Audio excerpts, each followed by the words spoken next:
The connection is instant. Your heart races. You just know this is something special. But pause. Not every spark is a soulmate. Sometimes that magnetic pull is familiar, not because it's love, but because it mirrors old wounds. Chemistry is easy to confuse with compatibility, especially when chaos is what you're used to. You crave their presence and fear their absence. The highs are intoxicating. The lows are crushing. And you're stuck in a loop of hoping, fixing, and doubting.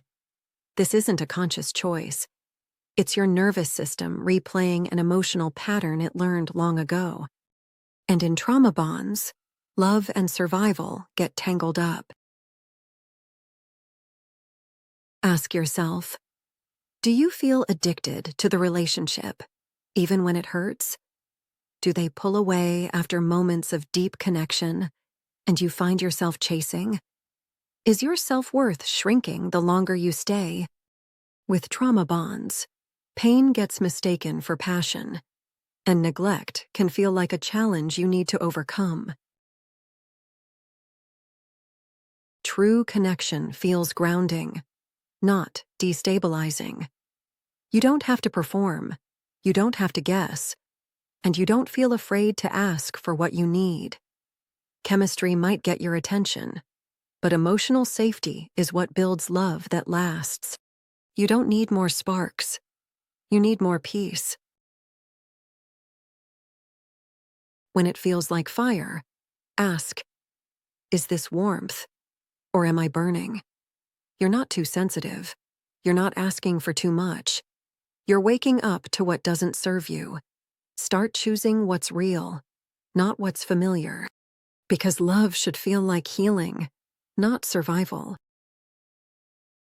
When I was a teenager, I went on a sweet movie date with my then boyfriend.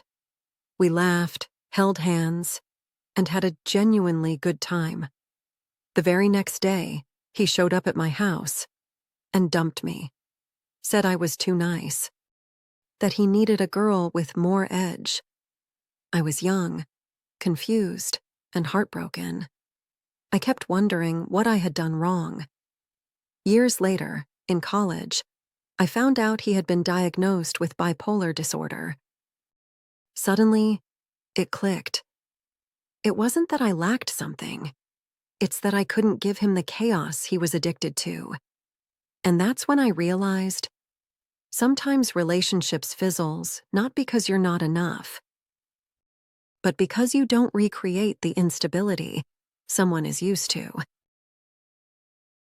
But the wisest part of you knows that peace should never feel boring, and love should never feel like a war. Have you ever questioned whether your connection was chemistry, or just an echo of old pain? Drop your reflections in the comments, because your clarity could help someone else break free too. You belong here,